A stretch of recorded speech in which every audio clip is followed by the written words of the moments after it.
He threw his wife out while she was in labor, completely oblivious to her $20 million inheritance and the fact that his new wife works for her. Emily thought she had it all: a stable marriage, a beautiful home, and the hope of welcoming her first child into a loving family. But Richard, her husband, saw her differently. In his eyes, she was nothing but a burden, a woman he was tired of, someone who no longer fit into the glamorous image he wanted for himself. On the night Emily went into labor, instead of rushing her to the hospital or holding her hand, Richard delivered words colder than the winter air. "Scream all you want. Die with your baby for all I care. You're nothing to me now. Get out." He shoved her into the streets, pregnant and in unbearable pain. Neighbors peeked through their windows, whispering, but no one dared to step in. Emily was left alone, humiliated and broken. Richard believed he had shattered her spirit for good. Emily stumbled through the night, clutching her belly, tears mixing with sweat. Every step was agony, yet she refused to give up. Somehow she found her way to a nearby hospital where strangers, not her own husband, helped her through labor. There she gave birth to a beautiful baby girl. As she held her child, Emily whispered, "You are my reason to fight. We will rise no matter what." But behind her gentle smile, Emily carried a secret Richard never knew: a $20 million inheritance left by her late father. An inheritance that would one day change everything. Meanwhile, Richard moved on without a second thought. Within weeks, he remarried. His new wife, Vanessa, was young, ambitious, and glamorous. Everything he thought Emily was not. Richard flaunted his new life like a trophy, parading Vanessa around high-end parties, mocking Emily behind closed doors, and convincing himself he had upgraded. What Richard didn't know was that Vanessa worked at one of the largest companies in the city.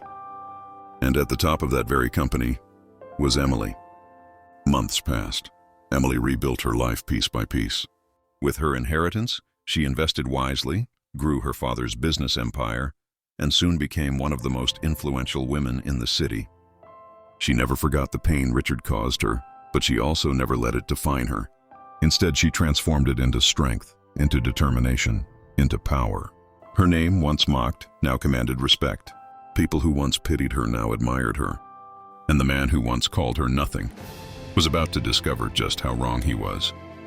One evening, Richard accompanied Vanessa to a corporate dinner hosted by her boss. He was confident, arrogant, and proud to show off his new wife. But when the host walked in, his confidence shattered. Standing tall, radiant, and more powerful than ever was Emily. Gasps filled the room as whispers spread like wildfire. Richard's face drained of color, and Vanessa, she bowed her head in respect, greeting Emily as her employer. In that moment, Richard realized the cruelest irony of all. His new wife worked for the very woman he had abandoned. Emily didn't need to shout. She didn't need to humiliate him the way he had humiliated her. Her very success, her very presence was revenge enough. But as she looked Richard in the eyes, she remembered his words. "You're nothing to me now." So, with calm authority, she leaned in and said softly, "Richard, it seems life has a way of proving people wrong. You once threw me out in my darkest moment. Tonight you stand in my shadow." The room fell silent. Richard's pride crumbled. Vanessa looked torn between loyalty to her husband and fear of losing her job. And Emily? She walked away with grace, leaving Richard drowning in the weight of his own choices. Emily's story isn't just about betrayal, it's about resilience. It's about finding strength in the face of cruelty. And it's a reminder that the people who underestimate you today may one day bow before the person you become. So what do you think?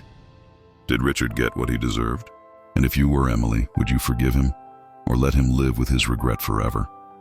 Let me know in the comments, and don't forget to subscribe for more stories that will keep you on the edge of your seat.